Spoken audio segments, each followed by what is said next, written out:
Bien, mis amados, voy a estar tomando harto líquido porque todavía el resfrío no me ha querido dejar para los hermanos que llegan a ese bonito. ¿Ya? Aquí para que igual oren por su hermanito Pablo. ¿Ya? Díganle, Señor, en la vejez de nuestro hermano, ayúdalo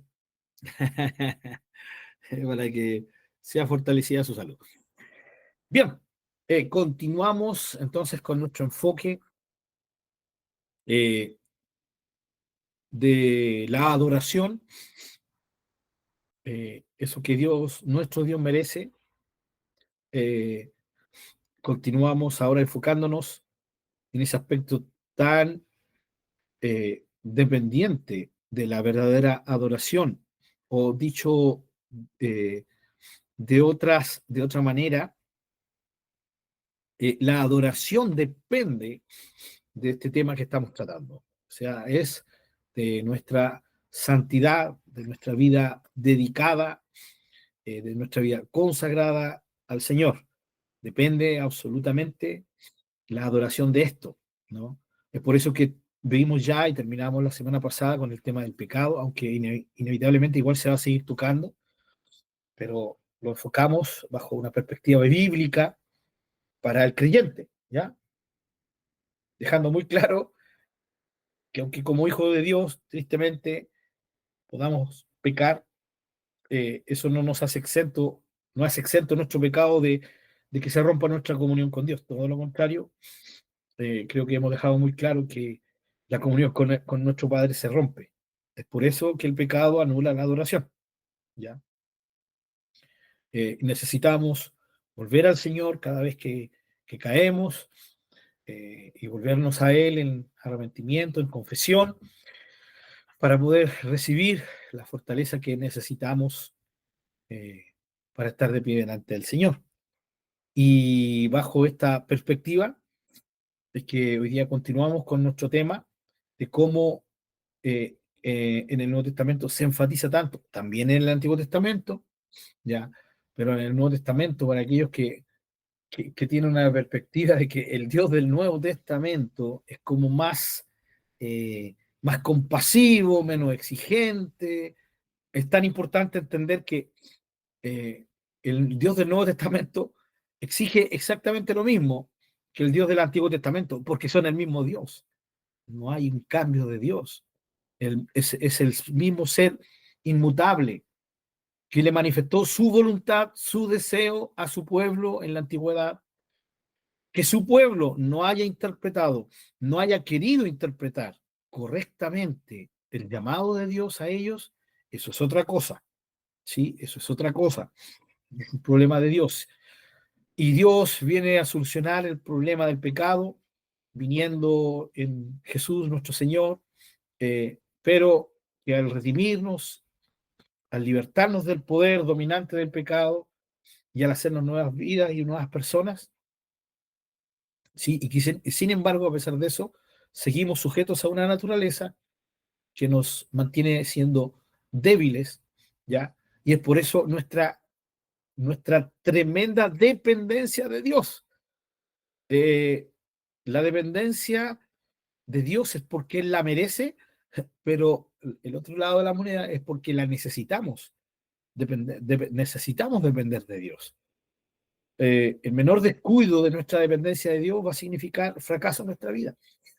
Un cristiano cae y peca solo exclusivamente porque ha perdido su perspectiva, ha dejado de mirar al Señor y se hunde, igual que Pedro, en el mar de Galilea, cuando quitó su mirada del Señor Jesús y la puso sobre las circunstancias externas. En este caso, el oleaje bravo que había y que estaba rodeando a la barca y lo estaba rodeando a él. Por eso el escritor de Hebreos nos arenga, nos motiva, nos dice, puesto los ojos en Jesús, el autor y consumador de la fe. Bien, y en esa perspectiva vemos que el llamado del Señor a su pueblo, a sus hijos, es potente en el Nuevo Testamento y es eh, a vivir de una forma que le agrade a Él, una forma agradable a Él. Con esto tiene que ver la vida de santidad. La vida de un hombre, de una mujer en Dios, tiene que ver con esto, tiene que ver con vivir una vida que honre a Dios, que le agrade. La santidad cristiana, refiriéndonos a la santidad en el aspecto humano, en el sentido de que nosotros tenemos que vivir de tal manera que la santidad se perfeccione en nosotros, como nos enseñó y nos demandó el apóstol Pablo, eh, es un acto ya que nos incumbe a nosotros, ¿sí? Por eso la cantidad de versículos, de pasajes que estamos viendo, donde la exhortación, el llamado a atención, la mayoría de las veces está en imperativo, o sea, es una orden, es un llamado a atención, ¿ya? A que hagamos esto, no es un pedirnos por favor, menos una súplica, es una demanda de Dios. Eh, y estábamos viendo el contexto que se suscita en esos versículos donde la palabra del Señor nos muestra que sí existe la triste posibilidad de que un cristiano, una creyente, puedan pecar. Jamás practicar el pecado, ¿ya?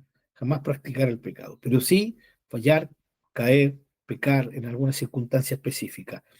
Y en el contexto de estos pasajes, que lo que estábamos viendo era Primera de Juan, que vamos a ir ahí porque no hemos terminado ahí. Primera de Juan, por favor, hermanos queridos.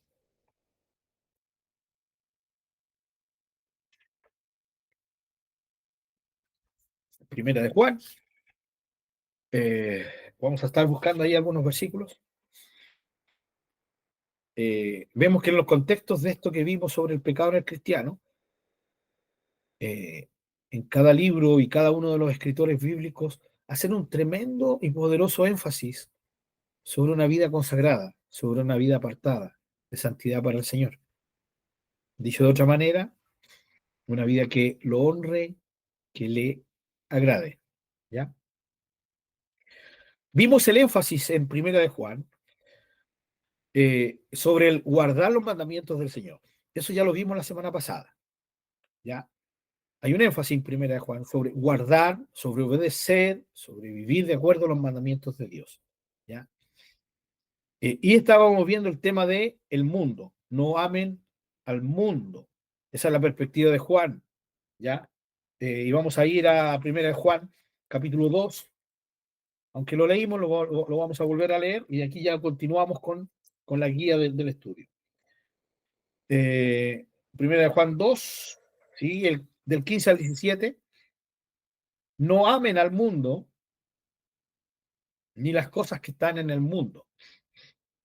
Si alguno ama al mundo, el amor del Padre no está en él. Porque todo lo que hay en el mundo, los deseos de la carne, los deseos de los ojos, la vanagloria de la vida, no proviene del Padre, sino del mundo.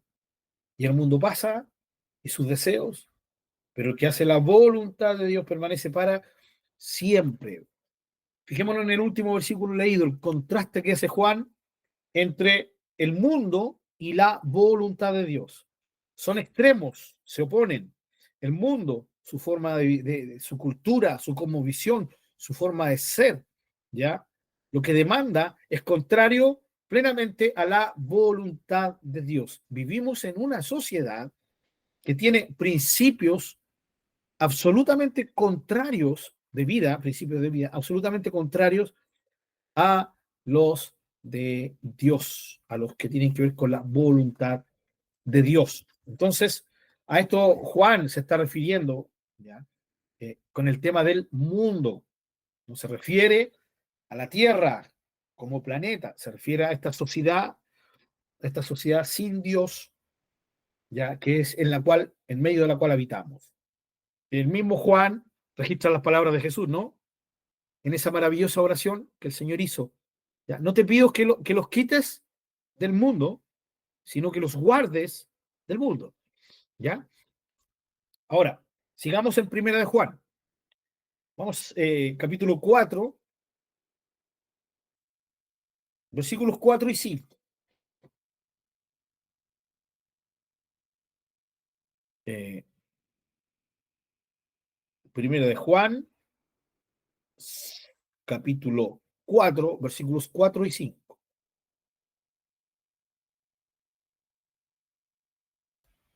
Bien, espero que lo tengan. el 4 y el 5 dice lo siguiente: hijitos, ustedes son de Dios y los habéis vencido, ¿ya? Se refiere a todo lo que es antidios en los versículos anteriores, ¿ya? Porque mayor es el que está en ustedes que el que está en el mundo. Se nos vienen pasajes, ¿no? Del Antiguo Testamento. A mí se me viene a la mente Jonatán y su escudero, ¿no? Subiendo una tremenda colina empinada, siendo dos, y arriba estando los enemigos por cantidades. Y creo que la lógica nos lleva a entender lo difícil que tiene que ser pelear subiendo un cerro. ¿Sí? Sería más fácil bajando. ¿Ya? Y sin embargo, Jonatán con su escudero suben bajo una premisa. ¿Ya? Y esa premisa era, eh, si Dios está por nosotros, no hay nadie que se nos pueda oponer. Así que vamos adelante, ¿no? Se me viene a la cabecita, no sé si a usted, el tema del profeta, ¿no? Cuando el siervo dice, mira la cantidad de enemigos que están, nos vienen a buscar, nos vienen a matar. Y el profeta dice más, Señor, ábrele los ojos, ¿no? Para que vea que más son los que están con nosotros que los que están con ellos. Cada victoria de Israel, la mayoría de las veces siempre fue siendo menos que sus enemigos.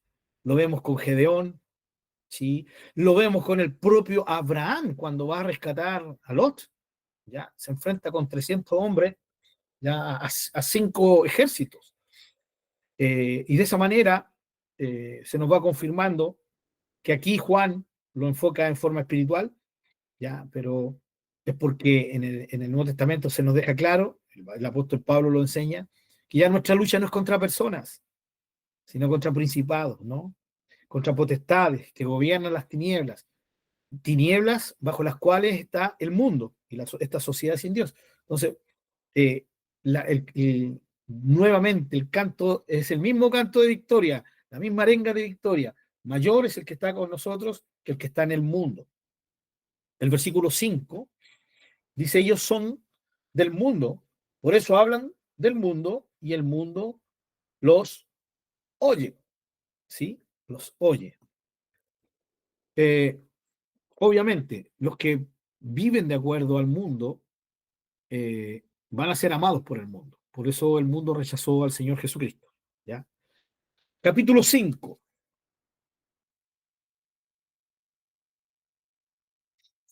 Y de nuevo, los mismos versículos, 4 y 5.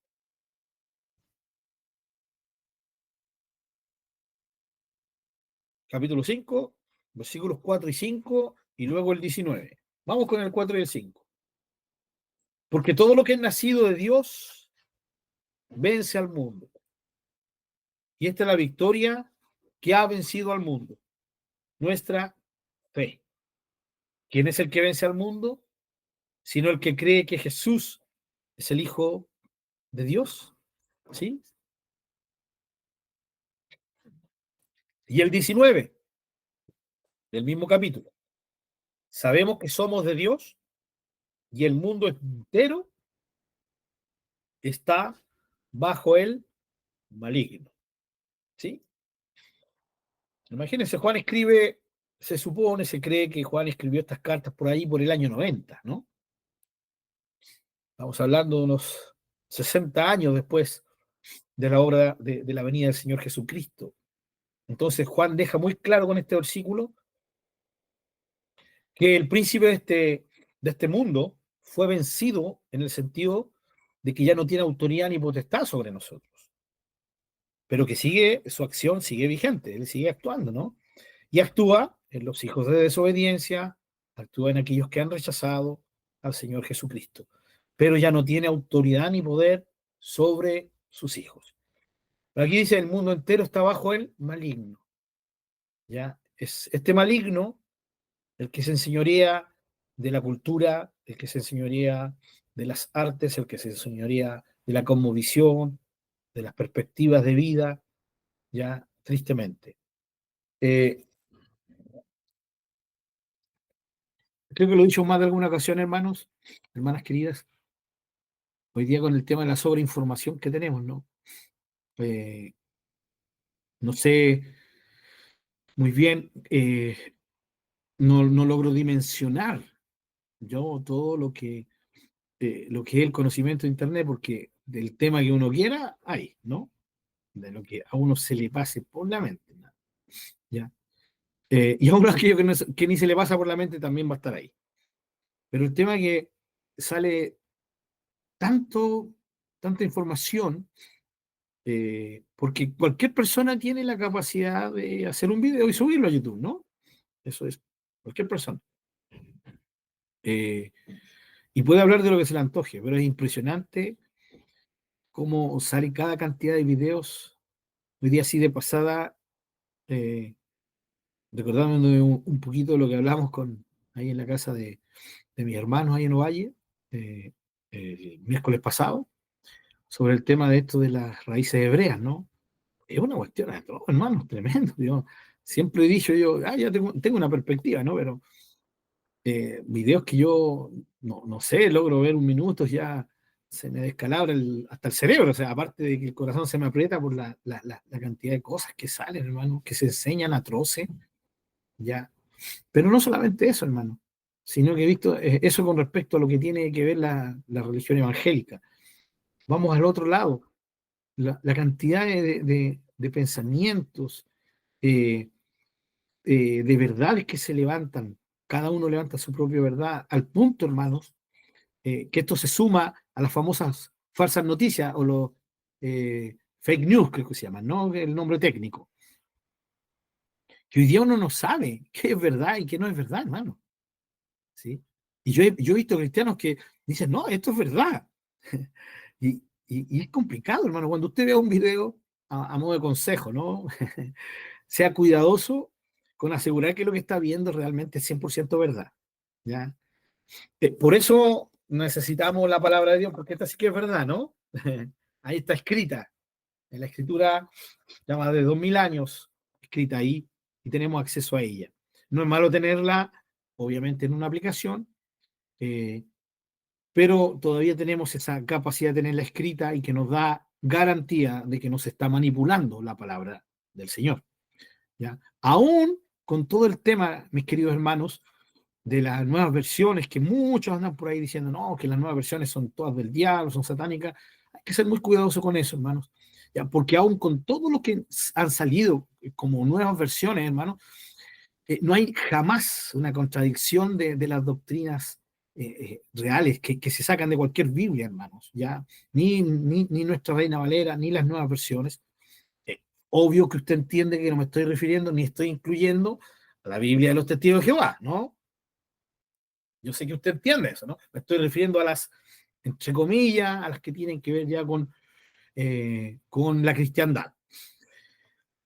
Aún con todas las diferencias que pueda tener una versión de otra, jamás se contradicen las doctrinas claras en la Sagrada Escritura, ¿ya? Y eso nos da una tremenda garantía de que la palabra de Dios es inamovible, hermanos, ¿ya?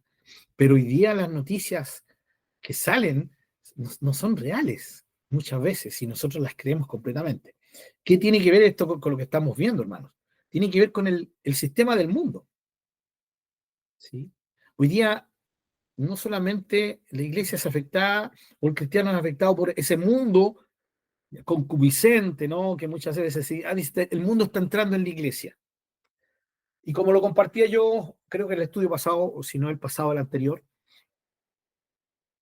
la iglesia no se ha dado cuenta que el mundo igual ha entrado por otros medios sutiles, no nos hemos dado cuenta. Y uno de esos, ¿cierto?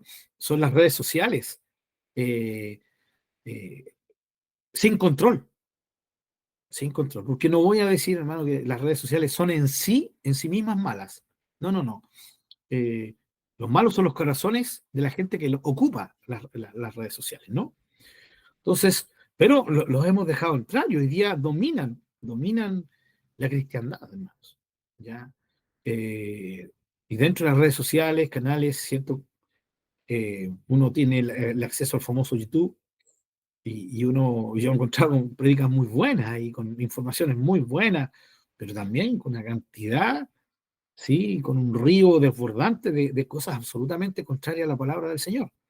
Y no necesariamente gente atea y no necesariamente gente de afuera, sino de cosas que aparentemente nacen del mismo círculo de cristianos, ¿no? Falsas enseñanzas, desvirtuación de la verdad, en fin. Y el mundo ha entrado, hermanos. El mundo ha entrado al punto de que muchos hoy día prefieren ver videos cortos bíblicos, en vez de leer la palabra del Señor. ¿Ya? Y llegan a un punto de convencerse que están bien. Entonces llega alguien y le dice, pero hermano, tú tienes que leer la palabra de Dios, no puedes estarte agarrando a los videos. ¿Y cuál es la respuesta de ellos? Sí, hermano, tienes razón, voy a leer la Biblia. No, la respuesta de muchos de ellos es, ay, como tan cuático, hermano, si igual es palabra de Dios. Ah, hermano.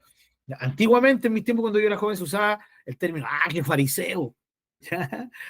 En el sentido de que, qué religioso. ¿Ya?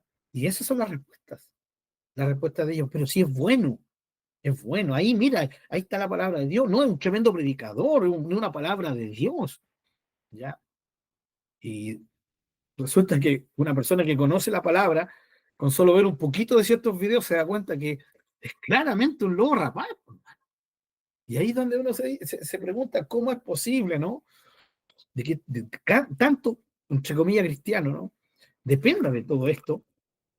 Y con razón el diablo ¿cierto? Ha logrado ganar ciertas batallas con respecto a muchas iglesias. ¿Ya? Eh, ¿Y todo por qué? Todo tiene solamente una raíz. Y esa raíz es que hemos dejado a un lado la palabra del Señor. Eso es.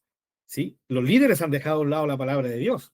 Los líderes se han fundamentado no en la palabra de Dios, sino en sus carismas, en sus dones. Sobre eso han fundado iglesias. Por eso la gente después, ¿ya? Son iguales a ellos. Gente que no se basa en la palabra, sino en el carisma. ¿Por qué creemos que hoy día hay tantas sectas? ¿Saben?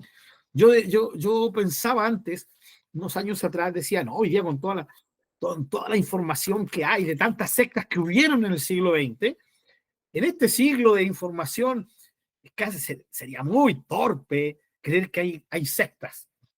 Bueno, la otra vez vi un reportaje, la cantidad de sectas que hoy en día hay es tremendo. Bueno, dentro de esta secta está todo este movimiento judío, ¿cierto? Metiéndose en la iglesia, ¿no? Eh, pero otra cantidad de sectas impresionantes, impresionantes. Y la pregunta es, ¿cómo le creen a ese tipo? ¿Cómo le creen a esa tipa? Claro, le creen porque no tienen una base, ¿sí? De sustento en la palabra de Dios. Por eso cualquiera viene y los engaña. Por eso cualquiera viene, ¿sí? Y les desvía su visión del Señor. Y les cambia la visión puesta en Jesús a puesta en ellos. Y se vuelven verdaderos, casi semidioses. ¿Ya? Antiguamente se ocupaba y hoy día se sigue ocupando. No toquen a mis ungidos. ¿Sí? No toquen a mis ungidos. O sea, si yo veo que hay un error en mi líder, claramente, y contrario a la palabra, si yo le digo algo, me van a expulsar de la iglesia porque soy rebelde, porque estoy turbado, porque me creo superior al líder, porque estoy tocando al ungido del Señor. ¿Ya? Qué triste. Y esto es, hermanos, el mundo dentro de la iglesia. ¿Ya? El mundo con esas cosas que nos llaman la atención, que complacen eh, nuestras sensaciones carnales, tristemente. Bien, el mundo. Entonces, seguimos con la perspectiva de Primera de Juan. Primera de Juan. Guarden mis mandamientos. Claro, o sea, obedezcan mi palabra.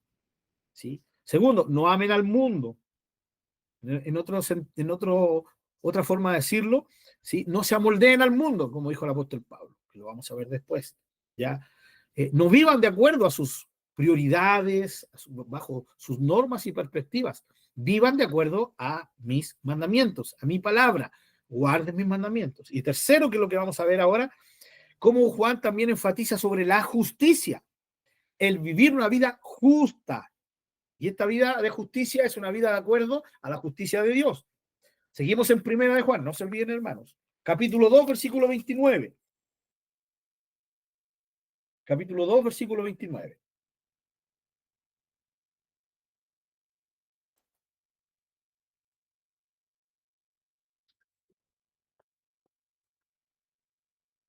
Ya para que entendamos el contexto que estamos leyendo estos versículos, no nos olvidemos que es que en la realidad triste de que un creyente puede y tiene la posibilidad de pecar, ¿ya?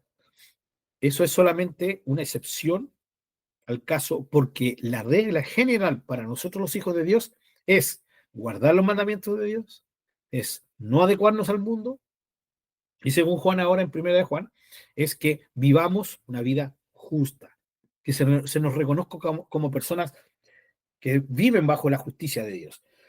Primera de Juan 2:29 dice, si saben que Él, o sea, el Señor es justo, sepan también que todo el que hace justicia es nacido de Él.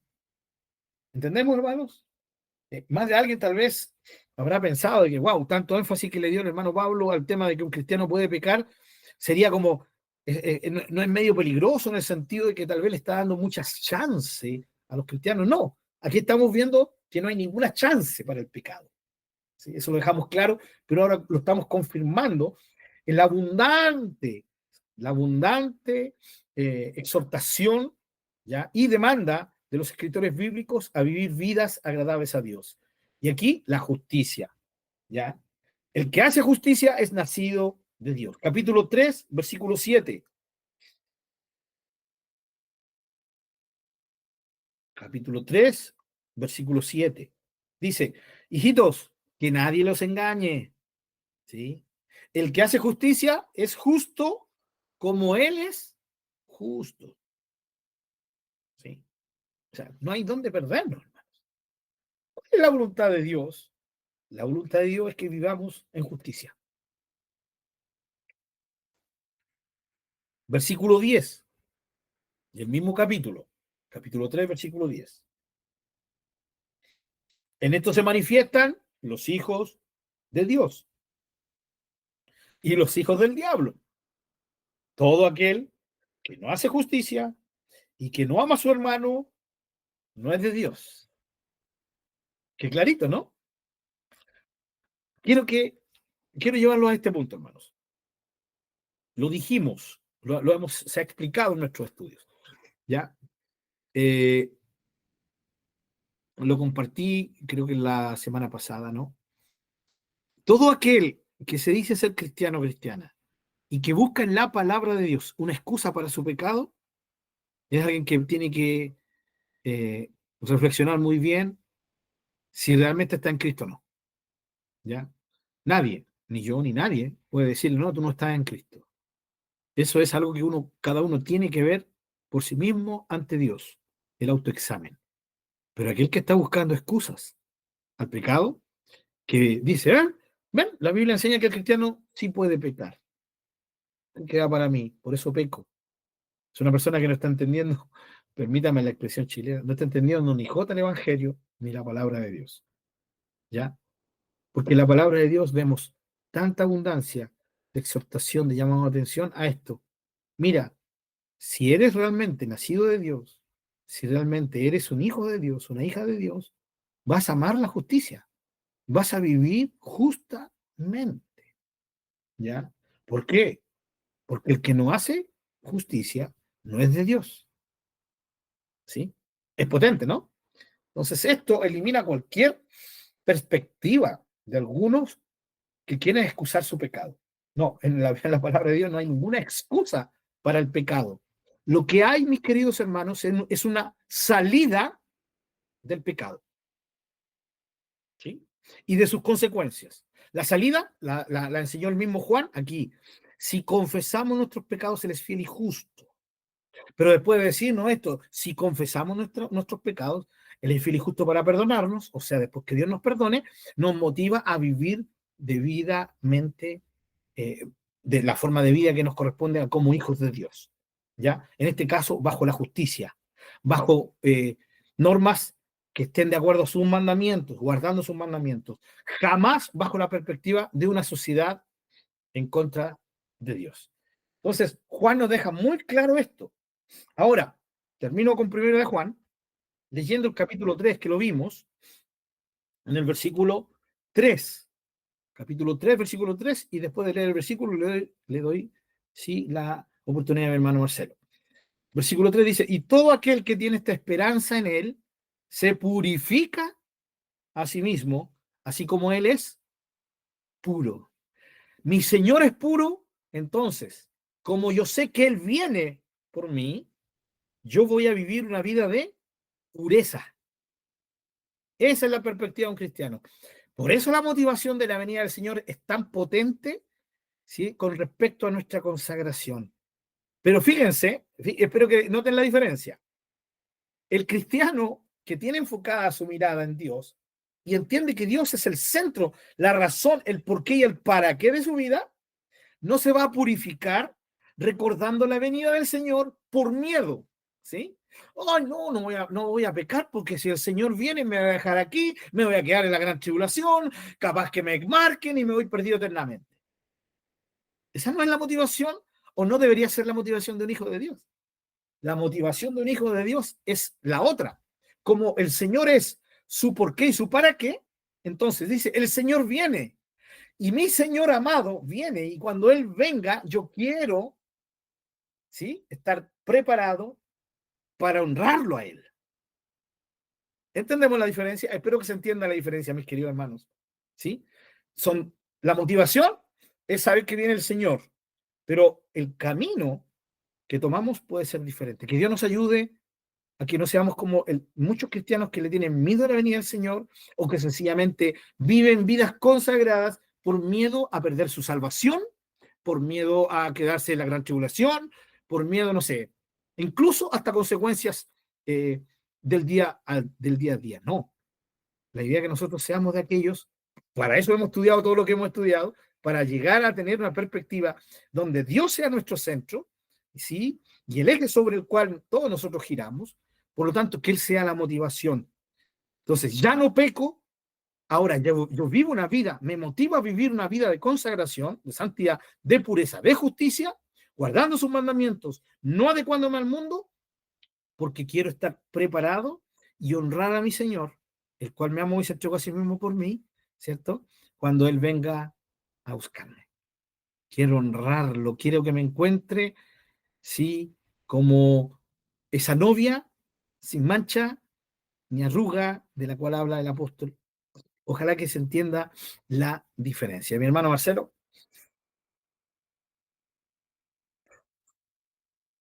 Va.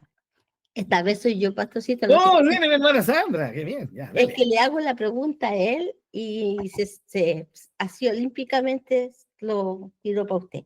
No, es que yo a mi esposo le estaba haciendo la consulta de que practicar el pecado es también cuando uno dice, ah, pero si el Señor sabe que yo soy así, Él me conoce que yo soy así, a mí me cuesta esto dejarlo, porque, bueno, mira, el tiempo el Señor, Él sabrá cuándo me saca esto. Uno ahí está practicando, y esa era la pregunta que yo le había hecho a mi esposo, pero no me la quiso responder. ¿Eso es practicar el pecado? Cuando uno Sí, se... sí, no se entiende muy bien, hermano. No, eso no es practicar el pecado. Practicar el pecado significa hacer el pecado. Eso es prepararse, ¿sí? Es mantener una puerta abierta al pecado. Porque es la excusa, ¿sí? Es la excusa. Ah, que yo soy así. Con eso ya está diciendo, ¿no? Y más encima, añadiendo la otra frase es, el Señor sabrá cuándo me cambie esto, ¿no? Eso es estar preparándose para pecar, pero no necesariamente pecar, pero sí es la actitud de los que muchas veces caen y terminan practicando el pecado, mi hermana. Sí, ojalá que haya quedado más o menos clarito, ¿no? Es diferente. Por eso tenemos que cambiar la mentalidad, mis hermanos. Por eso estamos teniendo este estudio, ¿no? Por eso la idea de ver el pecado tiene que salir de ese eje que tal vez más de algunos hemos tenido durante un tiempo, ¿ya? Y en que, wow, el pecado, sí, soy débil, en fin, caigo porque soy débil, porque sigo siendo humano, y buscar excusa al pecado, o sencillamente no pecar por miedo. Cambia esa perspectiva cuando Dios es el centro, el por qué y el para qué. Así hemos definido la adoración en nuestros estudios. Entonces, Ya no tengo esa predisposición, no es que el Señor sabe, sabe que yo no puedo, no, si el Señor sabe que no puede, pero por eso el Señor siempre nos invita a estar cerca de Él, porque cuando estemos cerca, bien apegados a Él, su poder nos va a dar la capacidad de ser vencedores. Y yo creo que todos nosotros que estamos aquí podemos decir amén, eso es verdad. Si no, no estaríamos aquí, pues, hermano. Si no, no estaríamos soportando un estudio bajo esta perspectiva. Mi hermana Patricia, por favor. Sí, quiero hacer una consulta. Sí. Resulta que en los tiempos que estamos ahora, a las iglesias está llegando mucha gente que convive y sabemos que la convivencia es pecado. Uh-huh. ¿Qué pasa con esas personas? Igual cuando están llegando, supóngase algún homosexual o alguna lesbiana, ¿qué pasa con esas personas? Porque no es un decir, no peco más de hoy día a mañana, nada más. Porque me imagino que debe pasar mucho tiempo en que ellos ordenen sus vidas. ¿Qué pasa con ellos? ¿Cómo la iglesia debería tratar con ellos? Uh-huh. Esa es mi pregunta. Ya, mi hermana Patricia, muchas gracias por su pregunta. Bien, entiéndase convivencia, entiéndase homosexualismo, entiéndase incluso una vida de algún trabajo, ¿no? Del cual se ha dependido todo el resto de la vida, y llega al Señor y se encuentra con algo que es, con que la mayor parte de su trabajo tampoco honra a Dios, sino que lo ofende, cualquiera sea la situación, ¿ya? Siempre la forma es la misma. La forma que tiene, bueno, y esta es responsabilidad de los líderes en cada iglesia, no y de los hermanos de cada iglesia, es recibir en amor, jamás en juicio, ¿ya? Recibirles y llevarlos a Cristo, porque si no pasan por Cristo, nunca van a cambiar. Si no pasan por Jesucristo, no por Jesucristo vive, hermano, no por la iglesia de Jesucristo vive. ¿Ya? No, sino por la persona del Señor Jesucristo, ¿ya? Si no pasan por el Señor Jesucristo, nunca van a entender, nunca van a comprender que tienen que apartarse del pecado, nunca. Entonces, hay gente que llega y claro, ¿qué hace la iglesia? La reciben en amor, ¿sí? Pero siempre la prédica, la enseñanza, tiene que ver con que te vaya bien, que el Señor te ama como eres, ¿sí? Con que el Señor se deleita en ti, eres obra del Señor, y nunca, jamás, nunca se habla del pecado, nunca, jamás, nunca se habla de la consagración, nunca, jamás, nunca se habla de la santidad. Entonces esa iglesia le va a estar dando una buena bienvenida, pero le va a estar dando un mal tratamiento a la vida que él necesita o que ella necesita experimentar. Pero vuelvo a decir, lo primero que tiene que hacer la iglesia es recibirles en amor y traerlos a Jesucristo, que conozcan a Jesucristo, porque solo cuando crean en Jesucristo de verdad y le reciban, la mente se va a abrir, ¿ya? No como decían los gnosticismos, que van a pasar a un nivel más alto, los gnósticos, ¿cierto? Más alto de iluminación. No, es sencillamente va a ser abierta la mente, ¿ya? Y la persona por primera vez va a entender que lo que está haciendo no es algo que honra a Dios, ni algo que le haga bien a ella o a él. Entonces, la forma es recibir en amor y él es discipular. En el discipulado tiene que estar esto, tiene que estarle, es enseñarles, ya, es enseñarles a Jesucristo en la palabra de Dios. Cuando tengan un encuentro, eso va a cambiar. Creo que los que estamos aquí somos una experiencia de eso. Cuando realmente tuvimos una concepción correcta del Señor Jesucristo, cambió la mente, ¿ya? El problema está cuando recibimos, por ejemplo, a una persona que convive y le decimos, hermano, usted no puede entrar a la iglesia o no va a ser hermano hasta que usted se arrepienta, ¿cierto?, de su pecado y deje esto. Entonces, le estamos pidiendo que haga algo que no tiene la capacidad de hacer, que ni va a querer hacer, ¿ya? Segundo, le estamos pidiendo algo que él no tiene, bueno, ya lo dije, la capacidad, la fortaleza de hacerlo, ¿ya? Y al final vamos a estar terminando de matarlo, a él o a ella, ¿sí? Esto es cuando decimos, sí, ven tal como estás al Señor. Mi pregunta, ¿eso es correcto o no es correcto? No respondan, ¿ya? Ven, el Señor te recibe tal y como estás. Eso es verdad. A mí el Señor me recibió tal y como yo venía. El Señor no me dijo, cambia y luego vienes. ¿Estamos de acuerdo con eso? Ahora sí pregunto, ¿sí? Estamos de acuerdo, ¿no? Ven tal como estás. Pero eso es una verdad a medias, porque la otra mitad es imprescindible, es ven tal como estás para que Jesús cambie tu vida. ¿Entienden? Entonces, mi hermana Patricia, esa es la forma en que tiene que abordarlo la iglesia. Nosotros somos una iglesia online, ¿no? Somos todos hijos del Señor los que estamos aquí, pero no funcionamos como una iglesia en sí, sino que funcionamos como una comunidad de cristianos que estamos estudiando la palabra del Señor. Ahora, si pertenecemos a una iglesia local, ¿ya? Esa iglesia local debería tener estas dos actitudes. Es recibir a las personas como vienen, pero luego disipularlas. ¿Y qué significa disipularlas? Enseñarles el evangelio, hermano.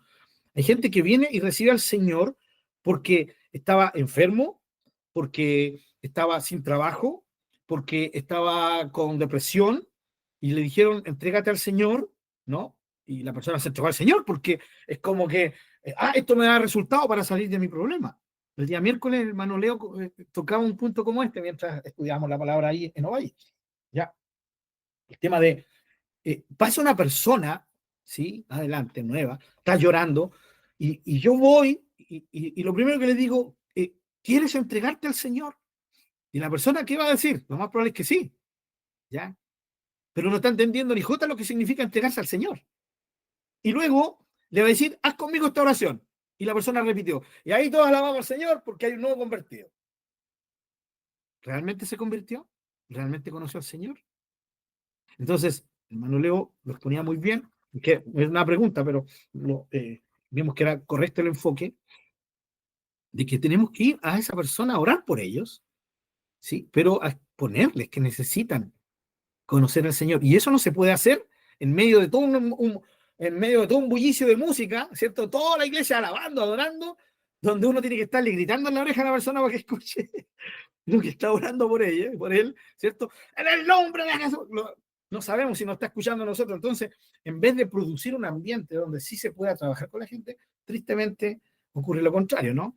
Hay iglesias que siguen alabando y toman a la persona y la llevan a la oficina y ahí comparten con él. Muy buena idea, ¿ya? Pero el tema es ese, tenemos que discipular. Fíjense que Mateo dice, vayan y hagan discípulos. Y eso, según Marcos, es vayan y prediquen. No es solo predicar, es enseñarle a la gente que necesitan del Señor, y esa enseñanza va a producir convicción en ellos y se van a entregar al Señor con todo el corazón. Pero no es lo que hace muchas veces la iglesia hoy. Entonces, bueno, me extendí un poquito, pero mi hermana Patricia, la forma es esa, ¿ya? Ahora, esta responsabilidad en primer lugar de cada líder de la iglesia, ¿ya? Y de los hermanos que están ahí recibiendo a la persona. Entonces, lo primero es, ven tal como estás. No es criticarles, no es ordenarles, arreglen sus situaciones y después vengan. No, es vengan, porque el Señor va a transformar su mente y sus vidas y van a ser transformados literalmente en su forma de vida nueva.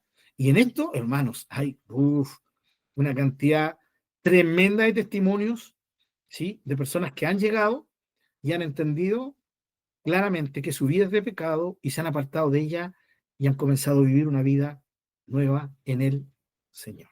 Entonces, eso es lo que tiene que hacerse. Recibirles con amor, jamás rechazarles.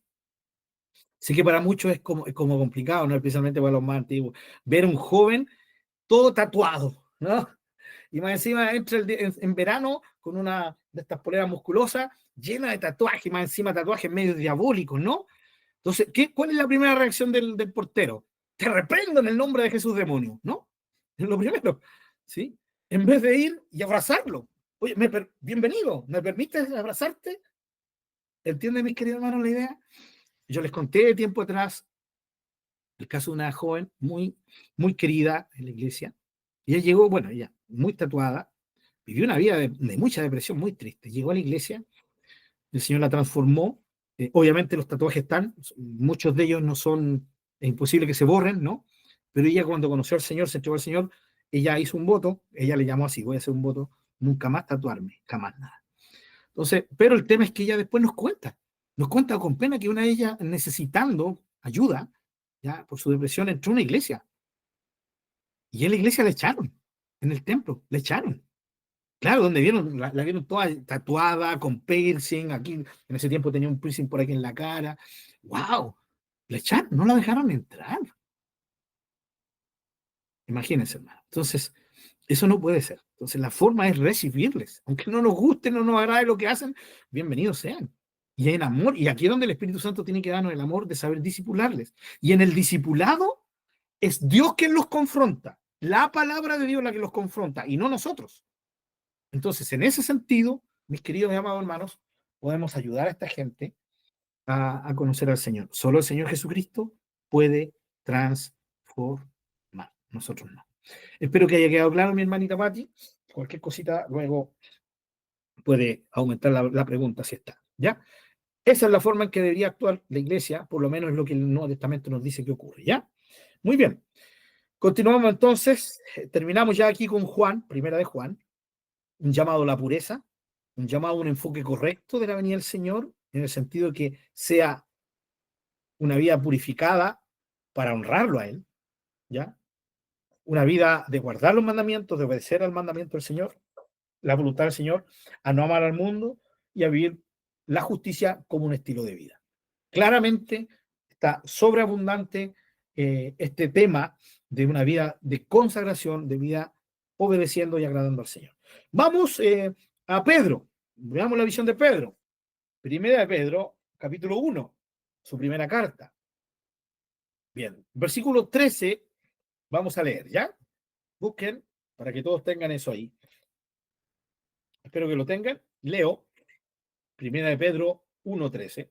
Por tanto, dice el apóstol, ceñid los lomos de su entendimiento, o sea, afirmen el cinturón de su entendimiento, sean sobrios y esperen por completo en la gracia que se les traerá cuando Jesucristo sea manifestado. ¿Se dan cuenta, mis queridos hermanos? La misma perspectiva de Juan, la venida del Señor, la venida de Jesús. ¿Cuánto nos motiva la venida del Señor Jesucristo? ¿Sí? ¿Nos motiva o no nos motiva? ¿Y a qué nos motiva? Eso es algo que deberíamos preguntarnos siempre, ¿no? Ahora, bajo esta perspectiva de que el Señor Jesucristo va a ser manifestado muy pronto, el versículo 14. Entonces, como hijos obedientes, no se conformen a los deseos que antes tenían, estando en su ignorancia. Los deseos, ¿no? ¿Se recuerdan, Juan? Los deseos de la vista, los deseos de la carne, ¿sí? La vanagloria de la vida, hablando del mundo, ¿no? Deseos. Versículo 15. Sino, como aquel que los llamó es santo, sean también ustedes santos en toda su manera de vivir. ¿Dice eso su Biblia o solamente la mía dice eso? Espero que diga lo mismo su Biblia. ¿Está por ahí? ¿Sí? Estamos. Ok. Ya. Está, creo que más que clarito, el llamado de Pedro. Bueno, es inevitable no decir esto, hermano. Vuelvo a tocar el tema de cuando hay gente que cree que el Dios del Antiguo Testamento es diferente al del Nuevo, ¿no? Y cuando vimos la santidad de Dios, ¿ya? Tocamos esto, pero lo volvemos a tocar ahora, ¿no? Pedro trae la base del libro de Levítico al Nuevo Testamento. No trae, hermanos, los sacrificios animales, sino que trae la demanda del Señor en Levítico. Sean santos porque yo soy santo. Y Pedro toma eso y lo trae a la iglesia. ¿Sí? Entonces, es la misma perspectiva. ¿Se dan cuenta? El deseo de Dios en el Antiguo Testamento revelado a su pueblo, el mismo deseo revelado a la iglesia. Es el mismo. Sean santos. O sea, vivan de una forma apartada. Vivan para mí, porque esa es la idea de la santidad. Apartados para Dios. Viviendo apartados de un mundo que lo deshonra, un mundo que se opone a Él. Nosotros apartados para Él, vivimos una vida que lo honra a Él, lo honra, lo agrada. Entonces, clarito, y el versículo 16, aquí está la cita directa de ahí, ¿cierto? De Levítico. Porque escrito está, miren cómo Pedro dice, ¿ven? Así está escrito, sean santos, porque yo soy santo. Mis amados, no sé lo que otra persona pueda pensar. No les tiene que a ustedes interesar cuál es mi opinión de esto. Solo nos tiene que interesar lo que la palabra de Dios claramente nos dice. ¿Cierto? El Espíritu Santo. Y nos dice que la demanda no ha cambiado. Sigue siendo la misma. ¿Ah? En este sentido, no hay nada nuevo bajo el sol. Ahora sí, lo nuevo es que hoy día tenemos la posibilidad que Israel no tenía de que ahora podamos vivir, ¿cierto? Claramente. Ahora, cuando yo digo que Israel no tenía esta posibilidad, no significa que ellos son exonerados por no haberlo hecho, porque en vez, no solamente no lo hicieron, sino que no quisieron hacerlo, ¿ya?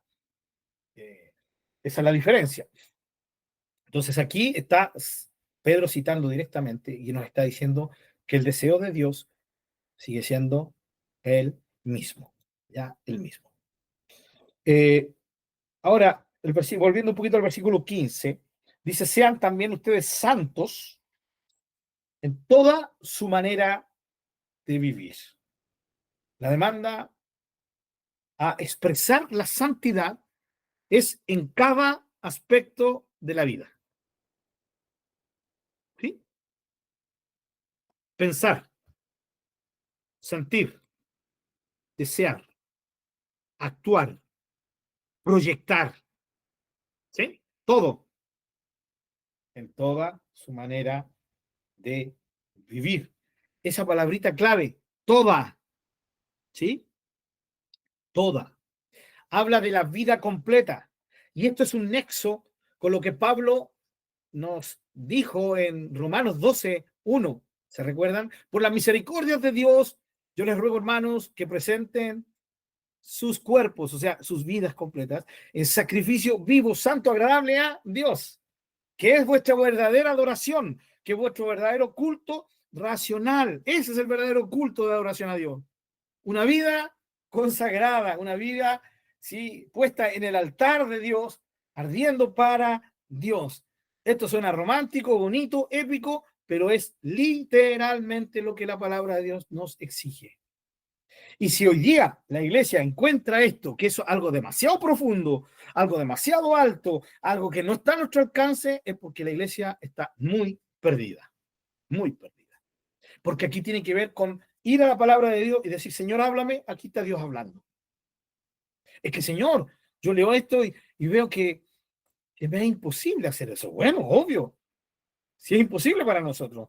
Por eso nuestra necesidad de estar cerca de Dios. No nos olvidemos, hermanos, cuando vimos y tocamos el tema de los medios de gracia, dijimos que cada medio de gracia era para nuestro bien, pero todo medio de gracia estaba enfocado en Dios.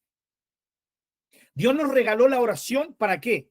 Para pasar tiempo hablando con Dios, con Él. Eso es la oración, es tiempo con Él. Si yo oro y no enfocado en Él, eso no es oración, cualquier cosa menos oración. La lectura de la palabra, la Biblia, el estudio de la palabra, ¿para qué es? Para nuestro bien, pero es para estar en comunicación con Él, para estarle oyendo a Él, para que Él nos hable, comunión con Él, comunicación con Él. Me congrego, ¿para qué me congrego? Claro, es para mi bien, pero el enfoque es Dios, es para estar con Dios en medio de sus santos, en medio de su iglesia, en medio de sus hijos, pero es estar con Él. Ahí también oro, ahí también escucho y recibo su palabra. Pero todo tiene que ver con un camino abierto para que estemos con Él. Toda la vida cristiana depende de esto. Por más que vayamos por diferentes caminos, si vamos en caminos correctos, vamos a llegar siempre a un solo punto. Todos los ríos tienen que desembocar en un solo punto. Y ese punto de desenfoque, de enfoque, ese punto en que desemboca todo, es Dios. Es Dios. Por eso estamos hablando que aún la adoración tiene que ver solo con Él. Y tiene que ver con lo que Él merece, ¿sí? Y con que Él sea nuestra razón, el por qué y el para qué de lo que somos, de lo que experimentamos, de lo que vivimos, de lo que tenemos. Y aquí Pedro está dejándolo muy claro. Toda su manera de vivir, que sea santa. Muy bien. Sí, mi hermano Marcelo. Ahora sí, mi hermano Marcelo.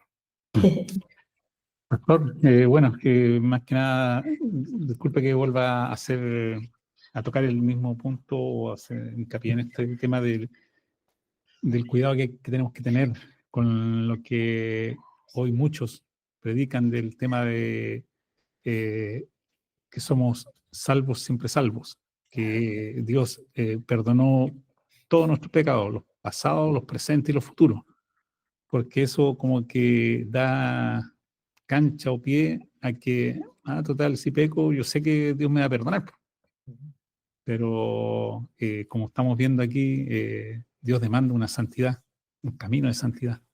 Sí. Eso. Gracias, mi hermano. Sí. Bueno, hay hermanos que dicen que creen que la salvación no se pierde, ¿no? Y ellos dicen a mí me motiva el Señor. Ya, no eso. Bien, bien por ellos. Pero el tema aquí es cuando alguien cree, ¿no? De que la gracia de Dios significa que Dios está obligado, ¿no? Yo he escuchado eso, algunos enseñan, ¿no? Dios, al decir que por gracia, y ya no es por méritos, la salvación es claramente eso, ¿no? Pero la vida cristiana, el crecimiento cristiano, y para los que tenemos esta perspectiva, la permanencia de la vida cristiana, va a depender de la gracia que nos fortalece para ser victoriosos. Pero esa gracia no significa que yo pueda venir y hacer lo que quiero, porque Dios, porque Él lo decretó así, por su gracia, entonces Él está en el deber de perdonarme. ¿Ya? Eso es muy peligroso, efectivamente, muy peligroso, especialmente cuando se cree que hay pecados que yo ni he cometido, pero me estoy asegurando, si los cometo, Dios igual ya nos tiene perdonados. Fuimos muy claros en los estudios anteriores en decir que eso no es bíblico, ya los pecados futuros no tienen ninguna relación, ya, y cuando se cometan, eh, si no hay arrepentimiento, no van a ser perdonados, necesitan tener un arrepentimiento para ser perdonados. Eso es absolutamente condicional. Hermano Marcelo. Sí, disculpe, es que también me acordé de lo que había leído en el libro de Jeremías, sabiendo de que Dios fue el que deportó al pueblo de Israel, ¿no es cierto?, a Babilonia, producto Sí. de su maldad, de su pecado. Exacto. Y leyendo el versículo, capítulo 30, versículo 14 en adelante, dice, porque como hiere un enemigo, hablando Dios, como hiere Sí. un enemigo, te herí con azote de adversario cruel a causa de la magnitud de tu maldad y de la multitud de tus pecados. ¿Por qué gritas a causa de tu quebrantamiento? Incurable es tu dolor, porque por la grandeza de tu iniquidad y por tus muchos pecados te he hecho esto. Dios dice, pero más adelante después dice, mas yo haré venir en el 17, mas yo haré venir sanidad para ti y sanaré tus heridas, dice Jehová.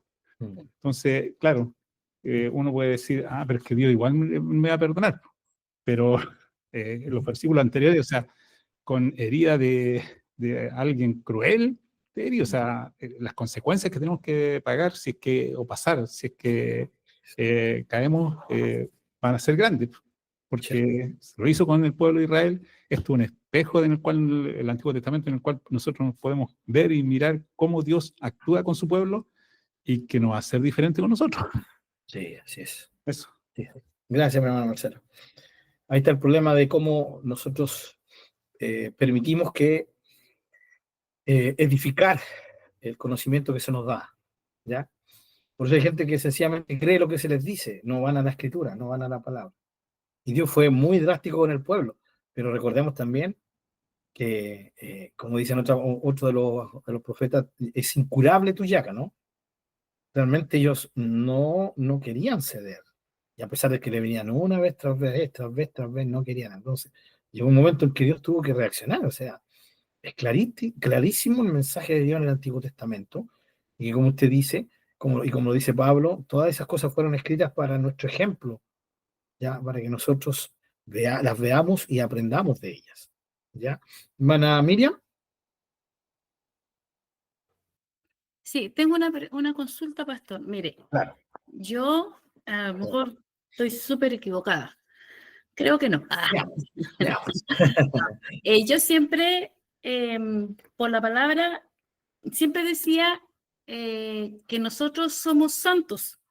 Porque aquí dice, usted hizo un comentario, dijo, la santidad se expresa en cada aspecto de la vida, ¿cierto? En nuestro pensar, nuestro actuar, nuestro sentir. Y yo siempre decía que el Señor a través de Jesucristo nos veía santos porque Él nos santifica, ¿ya? Y siempre se me criticó por eso, en el sentido que no, que nosotros no éramos santos. Pero aquí, por eso, no sé si me vi un poco distraída recién, pero andaba buscando. Pablo, cuando se dirigía en los saludos a la iglesia, por ejemplo, en Primera de Corinto, dice a los santificados en Cristo Jesús, llamados a ser santos. Ajá. En segunda dice, con todos los santos que están en toda calle. En Efesios dice, a los santos y fieles en Cristo Jesús que están en Éfeso. En Colosenses dice, por la voluntad, a los santos, se refiere, dice Pablo, apóstol Jesucristo, por la voluntad de Dios, y el hermano Timoteo, a los santos y fieles hermanos en Cristo que están en Colosas. Pablo los trató así, de esa manera, como santos. Por eso mi pregunta es, ¿mi apreciación era equivocada o es equivocada que el Señor nos ve santo a través de Jesucristo porque nos santifica? Sin duda que nosotros tenemos que buscar la santidad. Esa es mi pregunta. Sí. No, hermana, está en lo correcto. La perspectiva es, por eso, si ustedes se dan cuenta, Pablo usa mucho el término en Cristo, ¿sí? En Él, porque estamos en Él. Al estar en Él, nosotros somos partícipes de su santidad, de la santidad de Él. No de su santidad del Papa, me acordé del Papa, no, de su santidad, de la santidad del Señor. Al estar en Él, ¿sí? Por el hecho de estar en Cristo, nosotros disfrutamos de esa santidad. Por eso Pablo denomina a todos los cristianos como santos, ¿ya? Y ahí estamos nosotros también metidos, cada uno de nosotros, ¿ya? Si Pablo estuviera hoy día, escribiría a los santos y fieles del estudio del día lunes, ¿ya? Algo así diría, ¿no? Porque estamos en Cristo. Esa santidad nos es impartida por estar en Cristo. O sea, yo me salgo de Cristo y ya no hay santidad, ¿no? Eso es para que entendamos, ¿no? Es estar en Cristo. Lo mismo que Juan dijo, el que tiene al Hijo tiene la vida, el que no tiene al Hijo no tiene la vida, y punto. O sea, ¿es Jesús? Pues nada, por eso antes decíamos, la gente necesita pasar por Jesucristo. Si no pasa por Jesucristo, no hay vida, no hay santidad, no hay nada. Entonces, claro, mi hermana, está correcto su perspectiva, es porque estamos en Cristo. Ahora, esa perspectiva de que Dios nos ve santo porque nos ve a través de Cristo, esa perspectiva nace de esto, del hecho de que estamos en Cristo. Entonces, claro, Dios nos ve en Cristo. Por eso somos justificados a través de Él. Somos santificados a través de Él. Entonces, el tema es que, claro, esa es la perspectiva. Somos salvados y estamos en Cristo y gozamos de esa santidad. Pero el llamado a vivir nosotros santamente significa que nosotros, nuestra forma de vida tiene que ser santidad práctica. Por posición, somos santos porque estamos en Cristo. Pero la demanda es que no solo por posición seamos santos, sino por acción. ¿Ya? Y nuestra acción tiene que ser una vida que refleje la santidad en la cual vivimos. Eso es lo que está enseñando Pedro cuando nos dice, sean santos porque yo soy santo. Vivan santamente. Mis queridos hermanos, el mensaje de la consagración de la santidad es algo actual. Siempre lo ha sido, porque tiene que ver con la palabra de Dios. Va más allá de la cultura. Va más allá del pensamiento de cada etapa o de cada era de la iglesia. Este llamado de atención es a la iglesia atemporalmente. Se aplica en todos los tiempos. ¿Sí? En todos los tiempos. En cada cultura hay una tendencia más fuerte a ciertos pecados, ¿no? Ahora, nuestra cultura occidental, a todos los pecados. Esa es la verdad de nuestra cultura occidental, a todos. especialmente por el medio de la tecnología, se han abierto muchas puertas. Pero no importa cuál sea la situación en la cual está la iglesia, están los hijos del Señor, el llamado es el mismo, es a vivir santamente. ¿Ya? Repito para mi hermana Miriam, ¿sí? La santidad nuestra es de posición, por estar en Cristo. ¿Sí? Estamos en una posición, esa posición es en Cristo. Esa posición no la ganamos nosotros, eso nos fue dado. Pero el llamado a ser santos habla ya no solo de la posición que tenemos en Cristo, sino de la acción que en Cristo tenemos que hacer. Y eso es responsabilidad de nosotros. Entonces, por eso Pablo dice en 1 Corintios, lo vamos a ver después más detenidamente con Pablo, ya examinando los versículos que leyó mi hermana, dice, a los santificados en Cristo y llamados a ser santos. O sea, ya estamos santificados, pero también somos llamados a vivir santamente. Y esa forma de vida está en nuestra responsabilidad, mis amados hermanos. Porque si no fuera nuestra, hermano, entonces ¿para qué Pedro nos está exigiendo esto? Recuerden, Dios nos está exigiendo que seamos santos. No nos está exigiendo que seamos santos y que vivamos santamente por nuestras capacidades. Él está demandándonos que seamos santos. Y ahí cuando nosotros decimos, Señor, pero yo no puedo ni tengo la capacidad de ser santo y de vivir santamente. Y el Señor me respondería algo así, yo no te estoy pidiendo que seas santo en base a tus fuerzas. Yo te estoy pidiendo que seas santo en mis fuerzas. Ven, apégate a mí, vive en comunión conmigo y de ahí recibirás la fuerza, la gracia para poder vivir santamente. Siempre al final, como dije en delante, todos los ríos tienen que al final desembocarse en un solo punto. Dios, todo tiene que ver con nuestra comunión con Dios, todo tiene que ver con nuestro tiempo con Dios, todo tiene que ver con nuestra vida, ¿cierto? En comunión y en comunicación con Él. No nos podemos despegar de Él, nos despegamos de Él y hay fracaso. Todo tiene que ver con eso. Y hoy día vemos a la iglesia, ¿sí? Enfocada, todo menos en esto. Enfocada en música, enfocada en actividades, enfocada en esto. Si todo eso se enfocara o naciera del enfoque supremo que es para estar con Dios, sería maravilloso, disfrutaríamos de todas estas cosas. Lo hemos hablado en los estudios. ¿La teología es mala? No es mala. No es mala en sí misma, pero es mala cuando yo la estudio solo para saber. Yo tengo que estudiar teología para conocer más a Dios, para amarlo más, para vivir más para Él, para saber más cómo y cuál es su voluntad en mí, cómo se desarrolla su voluntad en mí. Tiene que ver con Dios. Si no tiene que ver con Dios, al final es basura. Sencillamente es basura. No sirve de nada. Nuestros cantos pueden ser los más hermosos, pero si no se cantan y no se hacen en una vida dedicada y enfocada en Dios, los cantos son basura, nada más que eso.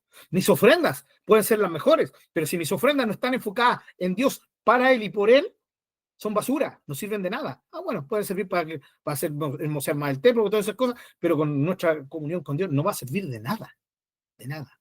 Esta es la verdad de lo que estamos viendo en la palabra del Señor. ¿Ya? Hermano Marcelo, mi hermana Sandrita, cuéntanos.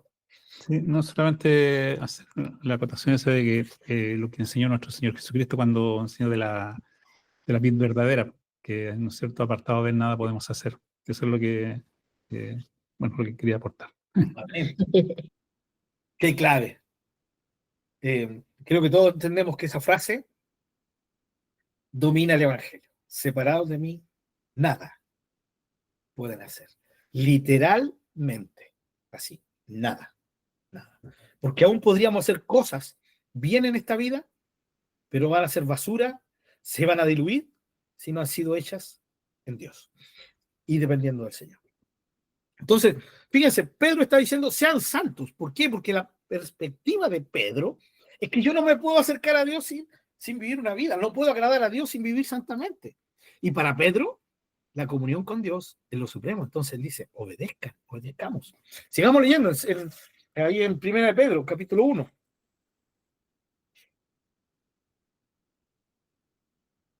Versículo 17. Dice, y se invocan por Padre a aquel que sin acepción de personas juzga según la obra de cada uno, condúzcanse en temor todo el tiempo de su peregrinación. Aquí enfatizamos algo, queridos hermanos. La meritocracia no existe en el reino de Dios. ¿Sí? La vanagloria por lo que yo soy capaz de hacer por mis fuerzas no existe. Ya, no es real.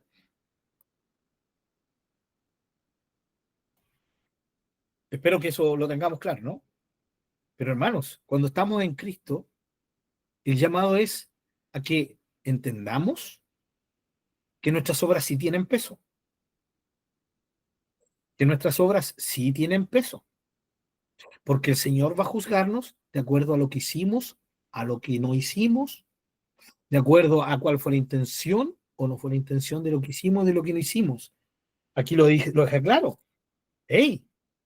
Nos acaba de decir, sean santos como yo soy santo, y ahora nos dice, bueno, y si invocan como Padre aquel que sin excepción de personas juzga según la obra de cada uno, ¿se dan cuenta? Las obras importan, hermano. La vida, la forma de vida, sí importa. Esto echa por tierra totalmente la visión que tocaba el hermano Marcelo en delante, que tienen algunos. No importa lo que yo haga, total, la gracia de Dios, por la gracia de Dios me va a perdonar.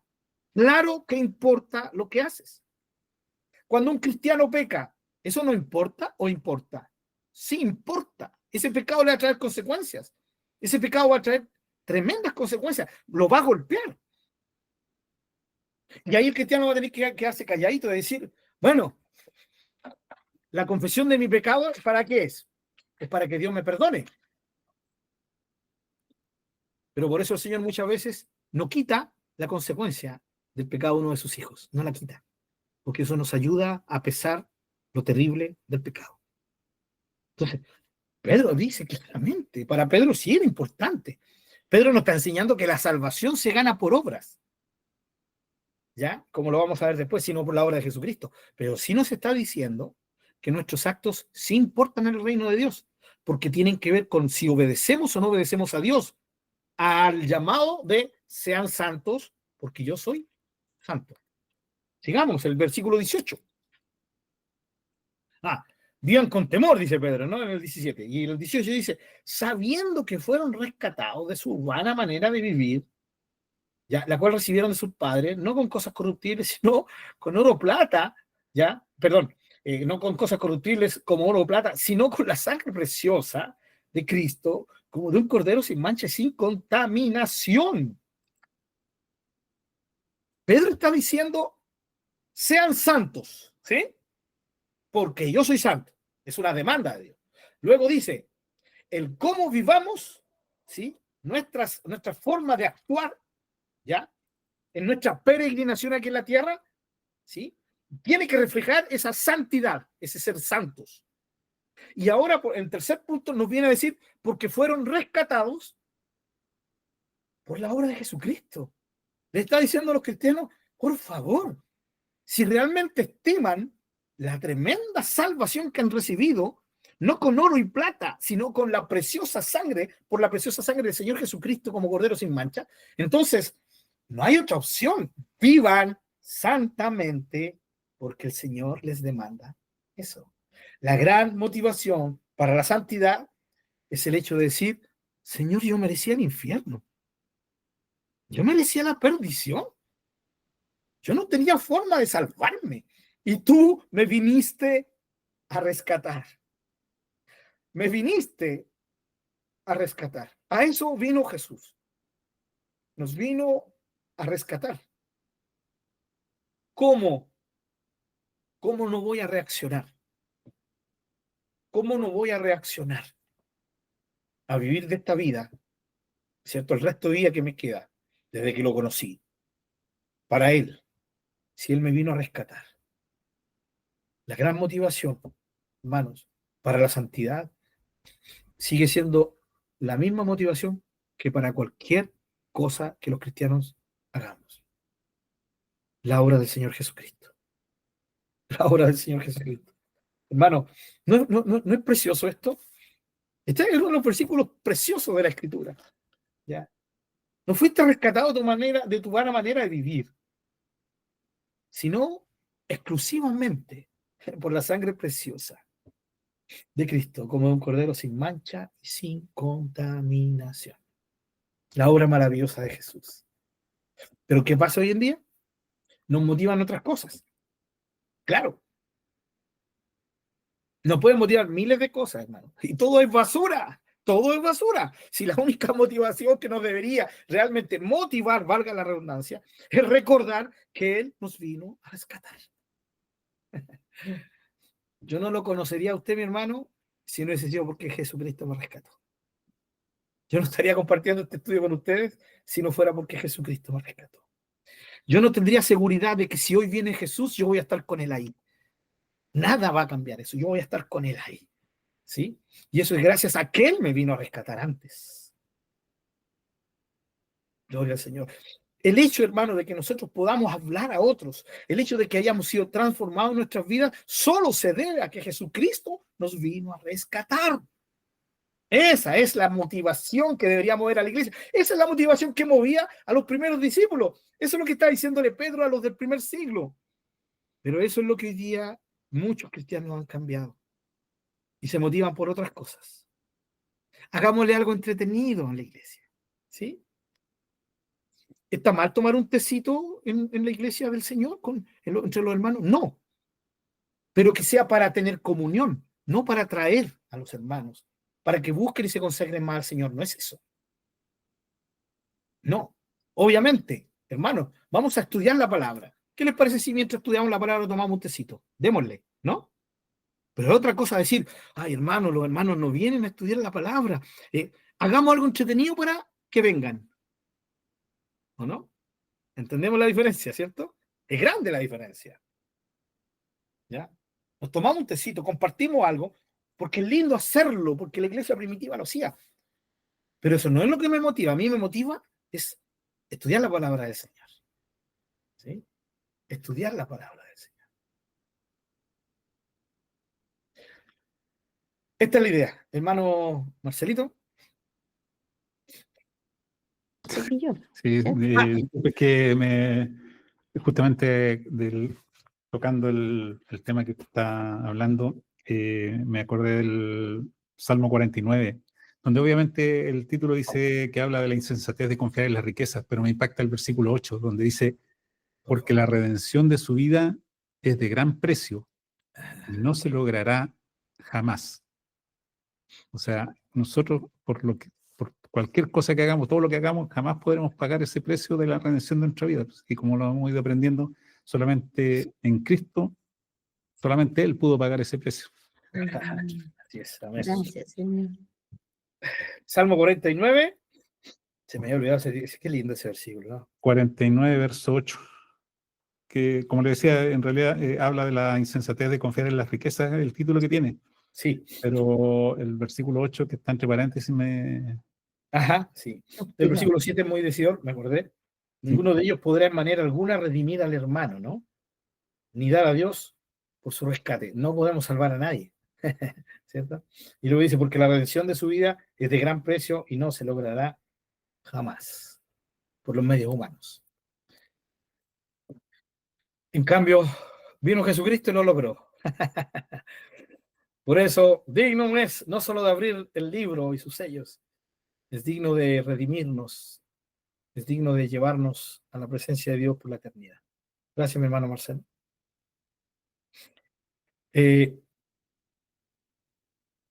Hay un versículo, ¿no? Que nos trae esta idea de que Dios se relaciona con una comunión íntima, ¿cierto? Hay en forma secreta, como dicen algunas otras versiones, con los justos. Ya, déjenme, creo que está en el Salmo 25, ya que estamos ahí en los salmos con mi hermano Marcelo. Salmo 25, a ver si lo pueden buscar, hermano, para leerlo.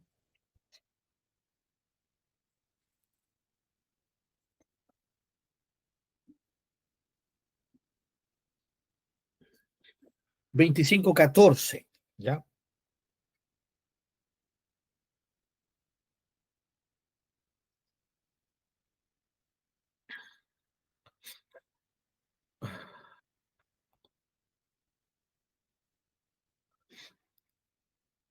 Salmo 25:14.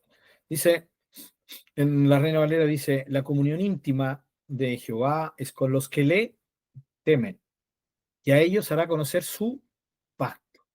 La comunión íntima. ¿Sí? La NBI, por ejemplo, dice, el Señor brinda su amistad, ¿no? Habla de esa amistad de dos amigos íntimos, a quienes le honran, ya, a quienes le honran. Ya la Biblia textual dice, el secreto de Yahweh es para los que lo temen, ¿sí? Es para los que lo temen. La Biblia, las Américas dice, los secretos del Señor son para los que le temen. Todo eso de secreto tiene que ver con secretos de la intimidad, de esas cosas que solo tú le cuentas a esa persona de total confianza. Y eso es lo que Dios hace con aquellos que le temen. ¿Por qué no hago mención de este versículo? Porque la idea del Señor es que nos relacionemos con Él de esta manera, en esa cercanía. Pero Él solamente se va a revelar, ¿sí? Y va a permitir esto con aquellos que le temen. Y temerle significa honrarle, significa obedecerle, significa agradarle, ¿sí? Significa darle el honor debido a su nombre. Eso es. Lo mismo dice en Proverbios, capítulo 3. Proverbios, capítulo 3, versículo 32. Dice exactamente lo mismo.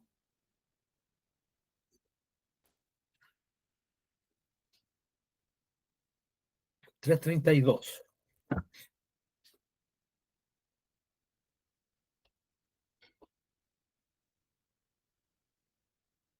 Porque Jehová abomina al perverso. ¿Qué es perverso? Todo lo contrario, alguien que teme al Señor. Perverso es un desobediente, ya un rebelde, alguien que está en contra de Dios. Pero su comunión íntima es con los justos, ¿sí? Es con los justos. La Biblia textual dice, y su íntima comunión es con los rectos, ¿ya? La Biblia de las Américas vuelve a decir, Él es amigo íntimo de los rectos. Qué lindo, hermanos. Qué hermoso. Eso es lo que quiero, hermano. Eso es lo que yo quiero. Espero que tú también quieras eso. De esos íntimos quiero ser. ¿Ya? De esos con los cuales el Señor pueda contar. Y no hay nada, hermano. No hay nada que nos pueda impedir esto.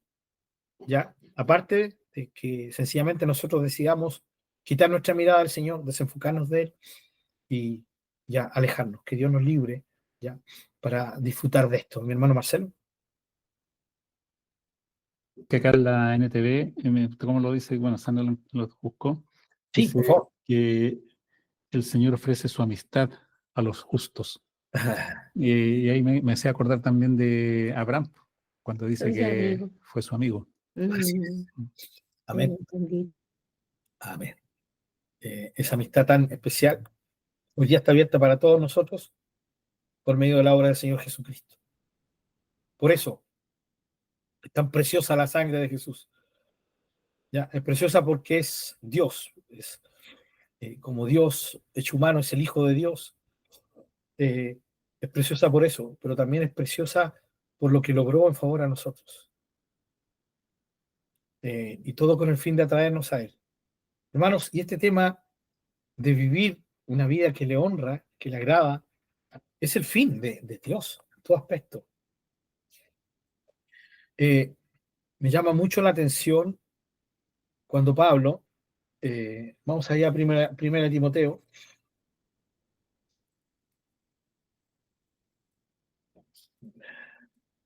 capítulo 3. Bueno, me estoy adelantando, era que a Pablo lo vamos a ver la próxima semana, pero ya cité ya, no me voy a arrepentir. Me entusiasmé con esto, hermanos. Primera de Timoteo, ¿lo tienen? Capítulo 3. Dice, versículo 1 adelante, aquí está hablando de los requisitos que sí debe tener, que se le demanden a un obispo. Palabra fiel.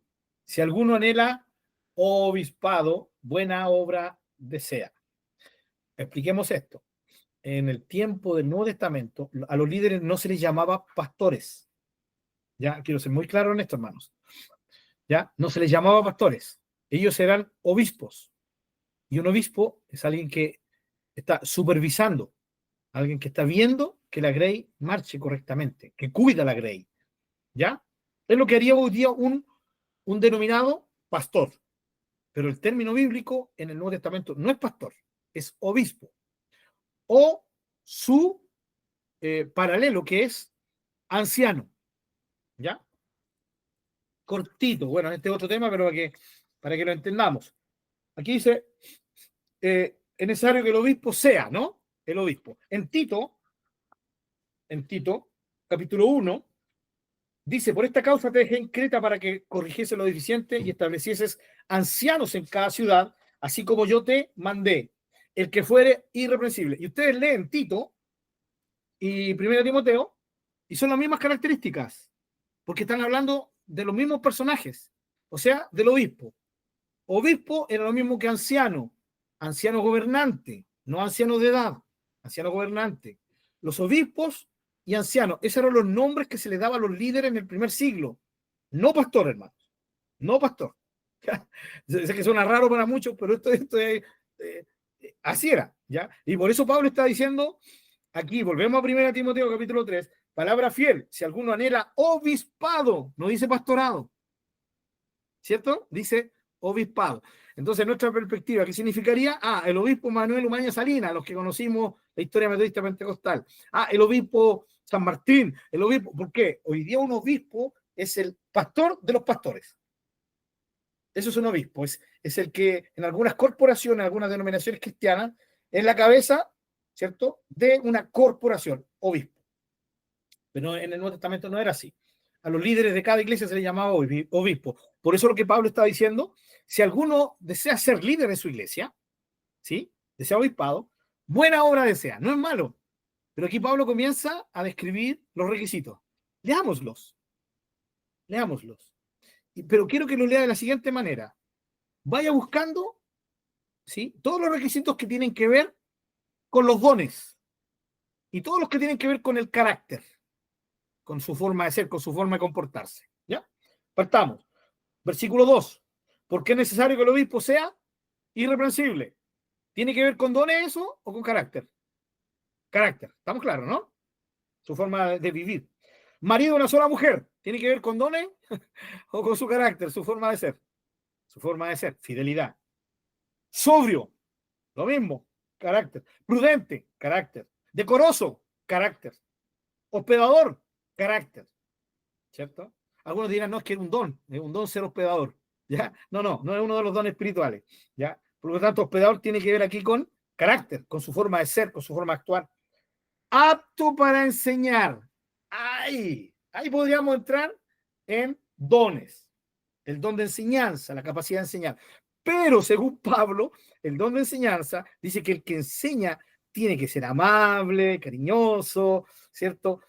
O sea, tiene que ser éticamente, ¿ya?, correcto para poder enseñar. O sea, también tiene que ver al final con carácter. Versículo 3, no dado al vino. Eso tiene que ver con ser, con el dominio propio. No pendenciero, no peleador, no codicioso de ganancias deshonestas, sino amable, apacible, no avaro. Todo, ¿se dan cuenta? Todo tiene que ver con el carácter. Que gobierne bien su casa, que tenga a sus hijos en sujeción con toda honestidad, pues el que no sabe gobernar su propia casa, ¿cuidará de la iglesia de Dios? El 6, no un neófito. Esto puede tener también que ver con conocimiento más que con carácter, porque neófito significa un principiante, alguien que no sabe mucho. ¿Ya? Tiene que ver tal vez con el conocimiento ahí. Esa podría ser como la excepción. Luego dice que no sea que envaneciéndose caiga en la condenación del diablo. Y el 7, también es necesario que tenga buen testimonio de los de afuera para que no caiga en descrédito y en el lazo del diablo. De nuevo, habla de este tipejo llamado, ¿cierto?, diablo. ¿Se dan cuenta de la lista que da Pablo? Pablo no enfoca los dones. Pablo enfoca el carácter. Es cómo vivimos nuestra vida. ¿Qué pasa hoy en día?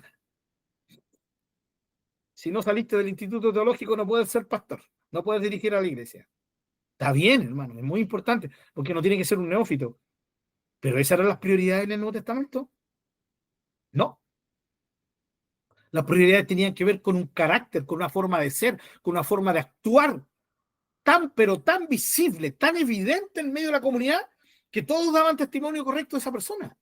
Eso se refiere irreprensible, que no haya nadie que le pudiera apuntar con el dedo. No significa perfecto. Significa alguien a quien uno no le pueda decir, ah, yo te conozco esta, este otra y este otra. ¿Sí? No, yo sé que tú aquí eres así, pero allá eres diferente. No. Entonces, esta es la idea de que un líder tiene que estar bajo esta perspectiva, y todo esto tiene que ver con una vida de santidad, hermanos. Por eso Pedro, el llamado a Pedro es a ser santos en toda nuestra manera de vivir. Ahora, esto era lo exigido para un obispo, pero si ustedes se dan cuenta, es lo que se le exige a todo cristiano también. ¿Sí? Porque alguien podría decir, ah, yo no quiero ser obispo, así que me salto alguna de estas cositas. No, no, esto tiene que ver con un cristiano. Lo que Pablo estaba diciendo, si quieres dirigir la iglesia, tienes que ser alguien aprobado por toda la iglesia con estas características. Y démosle. ¿Ya? Eso. Mi hermano Marcelo. Justamente, bueno, usted lo tocó porque no solamente al obispo se le exige eso, sino que cuando me acordaba de los diáconos. Ajá. Decía, ¿no es cierto?, que escogieran entre ellos a personas de buen testimonio. Entonces, eso era para que pudieran ayudar ahí en la iglesia. Así es. De hecho, en el versículo 8 habla de ellos. ¿Sí? Los diáconos asimismo deben ser honestos, sin doblez, no dados a mucho vino, no codiciosos de ganancias deshonestas, que guarden el misterio de la fe con limpia conciencia. Y estos también sean sometidos a prueba primero, y entonces ejerzan el diaconado si son irreprensibles. Volvamos a Pedro, hermanos. Ahí me descarrié un poquito con Pedro, me fui a Pablo, perdonen, volvamos a... Pero estaba ahí en mi corazón compartir con ustedes que hoy día es lo que menos se ve, ¿no? Más importante el conocimiento. ¿Cuánto sabes? Y hermanos, nosotros aquí estamos estudiando la palabra del Señor. Significa que sí le damos importancia al conocimiento. Lo que pasa es que enfocamos nuestro conocimiento en un conocimiento que transforme nuestras vidas, que cambie nuestra forma de ser, que nos transforme en pensamiento, en cosmovisión, ¿o no? No mero conocimiento de cabeza.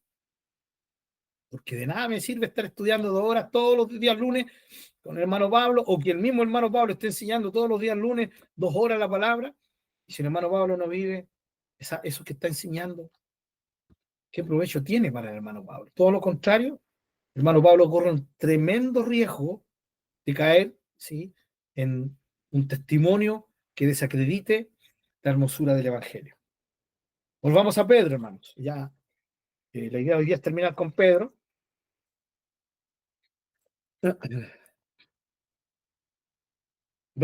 Capítulo 2, vamos al capítulo 2, versículo 1. Mira. Desechando pues, están en 1 de Pedro, mi hermano, ¿sí? Ahí estoy, ya en 1 de Pedro, capítulo 2, versículo 1. Desechando pues toda malicia, todo engaño, hipocresía, envidias y todas las detracciones. ¿Nos queda clarito? Pedro está enfatizando en cómo tenemos que vivir, cómo tenemos que ser, nuestra forma de ser. Eso es. Pedro está diciendo que la santidad tiene que ver con el cómo somos. Estamos en Cristo y somos santos en Cristo, pero también tenemos que nosotros vivir, ¿sí?, bajo esa perspectiva de santidad. O sea, somos santos en posición y también tenemos que ser santos en acción. Capítulo 2, versículos 9 y 10. Miren, este famoso versículo, ¿no? Más vosotros sois linaje... Ah, qué lindo. Esto está muy bonito. Me gusta, Señor. Soy linaje escogido. Wow. Todo es lo que usted y yo somos, hermanos, ¿ya? Más vosotros sois linaje escogido. Real sacerdocio. Nación santa. Pueblo adquirido por Dios. Qué lindo. Para que anuncie la virtud de aquel que les llamó de las tinieblas a su luz admirable. Pero miren lo que dice el versículo 9. Ustedes que en otro tiempo no eran pueblo, pero ahora que son pueblo de Dios, que en otro tiempo no habían alcanzado misericordia, pero ahora han alcanzado misericordia. Esto es lo que el Señor ha hecho por nosotros y de nosotros. Y el versículo 11. Y lamentablemente ahí en alguna Biblia está un subtítulo, ¿no? y no debería estar ese subtítulo porque le quita la esencia al tema. Versículo 11. Amados, yo les ruego como a extranjeros y peregrinos que se abstengan de los deseos carnales que batallan contra el alma, manteniendo vuestra buena manera de vivir entre los que no son cristianos, para que lo que murmuran de ustedes como de malchores glorifiquen a Dios en el día de la visitación al considerar sus buenas obras, sus buenos actos, su buena manera de vivir. ¿Se dan cuenta? Más ustedes son linaje escogido, real sacerdocio, todas estas cosas maravillosas. Antes no eran pueblo, ahora son pueblo. Antes no habían alcanzado misericordia, ahora sí. Pero luego Pedro, ¿qué les dice? Pero les tengo que rogar, por favor, como extranjeros, que se abstengan de los malos deseos, de los deseos carnales que batallan contra el alma. Nunca, nunca está en el Nuevo Testamento desapegada a la realidad de lo que Dios ha hecho por y de nosotros con la forma de vida que tenemos que vivir. Permítame resumirlo de esta manera. Si soy santo, debo vivir como santo. Esa es la perspectiva. Si soy santo en Cristo, debo vivir como un santo. Si soy hijo de Dios, debo vivir como hijo de Dios. No hay permiso en la Escritura para decir yo soy hijo de Dios, pero vivo a mi manera. Soy un hijo de Dios, soy salvado, hice la oración de fe, me bauticé, pero hoy día vivo mi vida a mi manera porque Dios sabe que yo soy débil, porque Dios me tiene que perdonar, porque esto no es por meritocracia, no es por obra, la salvación es por la gracia, así que no, eso es absolutamente antibíblico. Capítulo 4 de Pedro. Versículo 1 al 4. Esta fue una porción que citó la hermana Miriam, algunos estudios atrás, creo, no me recuerdo si fue el pasado o el anterior. Primera de Pedro, capítulo 4. Espero que lo tengan. Puesto que Cristo ha padecido por nosotros en la carne. Miren qué lindo. ¿Ven? ¿Ven cómo todo se centra y todo nace de la obra de Jesús? La gran motivación. Pedro era un motivado con Jesús, igual que Pablo, igual que Juan, porque sabían que era la única motivación que les podía llevar a victoria. Puesto que Cristo ha padecido por nosotros en la carne, entonces ustedes también ármense del mismo pensamiento. Pues quien ha padecido en la carne terminó con el pecado, para no vivir el tiempo que resta en la carne o en nuestra humana realidad terrenal, en la carne, conforme a las concupiscencias de los hombres, sino conforme a la voluntad de Dios. ¿Qué son concupiscencias? Malos deseos, deseos perversos. Seguimos con el tema de los deseos. ¿Se acuerdan, Juan? Los deseos de la carne, los deseos de los ojos. ¿Ya? No conforme a las concupiscencias de los hombres, sino conforme a la voluntad de Dios. Todo tiene que ver con la voluntad de Dios y con hacer la voluntad de Dios. ¿Ya?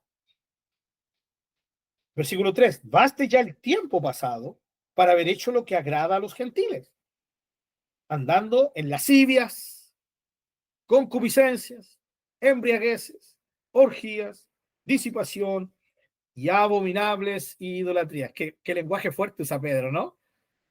Pero es que esa era la verdad de los que estaban leyendo su carta, hermanos. Antes de Cristo. Antes de Cristo. Lo mismo que nosotros podemos decir, ¿no? Antes de Cristo yo era, antes de Cristo yo hice, antes de Cristo yo viví, antes de Cristo. Pero ahora es diferente. ¿Ya? Es diferente. Hoy día veía un video, hermanos, de un hermano que estaban, me recordaba cuando íbamos como iglesia a la cárcel. Damos las gracias a Dios por nuestra hermanita Laura. No se olviden de orar por nuestra hermana Laura, para mis hermanos que no la conocen. Cuando la vean ahí en pantalla, Laura Castro. Hermanos, nuestra hermana Laura por años ha servido en la cárcel, en el ministerio carcelario. Yo creo, hermanos, sin lugar a equivocarme, de que tal vez es la hermana en Iquique más fiel del ministerio carcelario. Y van de todas las iglesias. Porque solo en el tiempo que yo estuve en Iquique y tenía relación con quien era el pastor encargado ahí, siempre La conversación que teníamos con ese hermano era la cantidad de cristianos que decían, no, ya yo voy, el Señor me llamó a este ministerio. Duraban un mes, 2 meses, 3 meses y se desaparecían. La hermana Laura no, hermano. Hasta ahora ha sido fiel y hoy día trabaja especialmente con los adolescentes. Apoyémosla siempre con oración, hermano, porque ese trabajo es muy, muy pesado, pero qué lindo es que Dios tenga ahí a su sierva dando testimonio en medio de esos jóvenes. ¿Ya? ¿Por qué toco este tema? Porque muchas veces vi eso, y lo mismo que vi en este video, que fue lo que me trajo recuerdo, como hay gente ahí tras las rejas, ¿no? Que han tenido un real encuentro con el Señor. Están presos, pero son libres espiritualmente. También sé que hay muchos, y eso es una norma sabida dentro de los mismos hermanos de la cárcel, que muchos se acercan a la iglesia evangélica para tener buena conducta y así los suelten antes. Pero eso no quita que haya mucha gente sincera de corazón. Y dentro de ellos tenemos a nuestra hermana Jesús, que sí está presente, ¿no? De cómo el Señor la rescató. Y, y la hermana Jesús es la mismita que conocemos, ¿cierto? Como una tremenda mujer de Dios, una mujer esforzada, un ejemplo en el amor por el Señor. Y no es porque esté presente, le estoy tirando flores, porque la conozco a mi hermana Jesús, ¿ya? Pero Dios la rescató de ahí. Entonces uno sabe que hay gente que sí ama al Señor, se ha encontrado con el Señor y que levanta manos santas al Señor. Pero están viviendo en una realidad triste, una realidad muy complicada, ¿ya? Eh, y muchos de ellos hoy día, ¿sí? Están claros, terrenalmente están pagando por lo que hicieron antes de Cristo. ¿Ah? Antes de Cristo fueron, llegaron a la cárcel porque aún no estaban en Cristo, no conocían al Señor, ¿no? Y entraron a ese lugar porque hicieron cosas, porque eran, ¿cierto? Esto y este otro. Pero cuando Jesús apareció en sus vidas, los transformó. Ahora eso es pasado. Eso es lo que está diciendo Pedro. ¿Ya? Lo que antes, basta el tiempo pasado ya de haber hecho lo que le agrada a los hombres. Hoy día ya no podemos andar en estas cosas. Y aquí habla de cosas terribles, hermano. Pero ¿saben qué? Ahí, imagínense, dice lascivias. Lascivia significa esas cosas que haces cuando le das rienda suelta a tus deseos, cuando no hay freno. Luego dice concupiscencias, de la mano, malos deseos, embriagueces, orgías, palabras fuertes, disipación y abominables idolatrías. No solo idolatrías, abominables idolatrías. Muchos de los que leían aquí, tal vez la mayoría, habían sido de este tipo de personas. Y hoy día hay mucha gente, hermanos, que conoció al Señor viniendo de esta realidad y nunca estuvieron en la cárcel. ¿Sí? Se salvaron de la cárcel. Muchos, tal vez podríamos decir que merecíamos haber estado en la cárcel por lo que hicimos. La justicia buena no nos alcanzó. Y fuimos librados de la justicia, de la ira y del juicio de Dios gracias al Señor Jesucristo. Entonces la idea de Pedro es, eso tiene que quedar en el pasado. Entonces la realidad de una vida que honra a Dios es una vida libre de estas cosas. ¿Ya? No que nos enfoquemos en ellas. Versículo 4 dice, ¿a esto les parece cosa extraña que ustedes no corran con ellos en el mismo desenfreno de disolución y los ultrajan, se burlan de ustedes? ¿Ya? Muy bien.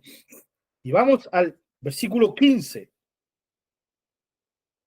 Así que ninguno de ustedes padezca como homicida, o ladrón, o malhechor, o por entrometerse en lo ajeno. Nos damos cuenta, hermanos queridos, cómo hay toda una exhortación clara de Pedro a vivir una vida que honra a Dios. Está clarísimo.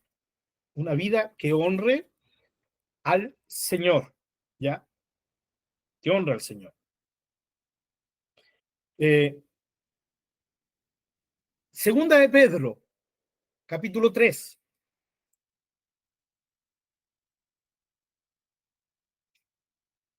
Mientras buscan, hermanos, vengo de inmediato, ¿ya?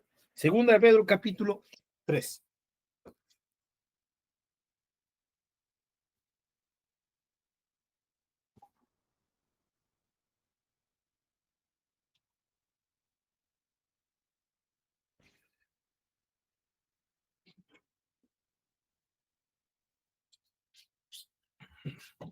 Ya, ahora sí, perdón, hermanos.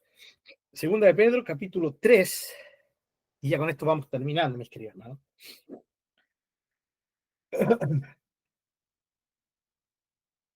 Versículo 11. Miren la exhortación de Pedro, en su segunda carta. Y esto en el contexto de la venida del Señor, también, igual que Juan, el contexto de Jesús, su obra, el contexto de Jesús y su segunda venida por nosotros, el Señor Jesucristo como el enfoque principal. Capítulo 3, versículo 11. Puesto que todas estas cosas han de ser desechas, ¿cómo no deben ustedes andar en santa y devota o piadosa manera de vivir, esperando y apresurándose para la venida del día de Dios, en el cual los cielos, encendiéndose, serán deshechos y los elementos, siendo quemados, se hundirán? Versículo 14. Por lo cual, oh amados, estando en espera de estas cosas, procuren con diligencia ser hallados por él sin mancha e irreprensibles en paz. ¿Sí? En paz. Irreprensibles, sin mancha, consagrados santamente. Todo tiene que ver con lo mismo. ¿Ya? ¿Y cuál es la fórmula final que da Pedro a los hermanos a quienes le escribe el versículo 18, su último versículo? Crezcan en la gracia y el conocimiento de nuestro Señor y Salvador Jesucristo. Al sea gloria ahora, ya está el día de la eternidad. Amén. Nosotros decimos también amén. ¿Sí? Amén.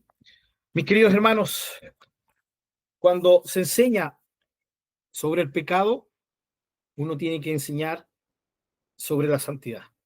El pecado es lo que anula la adoración en el contexto de nuestro estudio, ¿no? Y el camino con el cual nosotros honramos en adoración real a Dios es el camino de la consagración de una vida santa, de una vida agradable al Señor. Recuerden, no solo santos en posición, sino también santos en acción. Esa es la forma. Termino con esta pregunta. Mis amados, de todo lo que hemos visto, de que todo tiene que ver con la obra de Jesús, con la venida del Señor, que todo tiene que ver con agradar al Señor, con tener al Señor como enfoque, ¿no? ¿Cierto? Todo lo enfocamos desde el punto de vista de la adoración. La pregunta, hasta este momento, en lo que hemos visto en las últimas 2, 3 clases, ¿se ha hablado de música? ¿Se ha hablado de cantos? No se ha hablado nada. Y esto nos muestra lo que siempre hemos estado exponiendo en nuestros estudios. La adoración no es música, no es canto. El canto puede, y la música puede conectarse con la alabanza, pero la adoración es mucho más supremo. Está mucho, mucho más alto y también mucho más profundo. La adoración tiene que ver con la forma de vida, ¿sí? Como lo vamos a ver el próximo lunes, partiendo de lo que dijo Pablo, que lo citamos hoy, ante tanta misericordia de Dios, de salvarnos, de haber enviado a Jesús, yo les ruego, por favor, hermanos, presenten sus cuerpos, sus vidas en sacrificio vivo, santo, agradable al Señor, que es vuestro culto racional, que es vuestra verdadera adoración. ¿Ya? Así que con esto no estoy eliminando los músicos. Tranquilo, mi hermano Dani. No, gracias. Yo agradezco al Señor, que sé que mi hermano Dani entiende muy bien a lo que vamos, a lo que siempre hemos estado oyendo. De hecho, mismo, soy del mismo club de mi hermano Dani. También soy músico. Me gusta componer canciones al Señor. Entonces, no desecho la música. Pero sí, como lo hemos dicho, hermanos, sin una vida de adoración profunda, real, en santidad, en consagración, lo que podamos hacer, sea cualquier cosa, incluyendo la música, incluyendo los cantos, incluyendo las ofrendas, incluyendo los servicios, incluyendo todo lo que hagamos, es basura si no se hace en honor por y para el Señor y con el fin de honrarlo y agradarle. Bien, ¿alguna pregunta, mis queridos hermanos? Si no, ya oramos al Señor.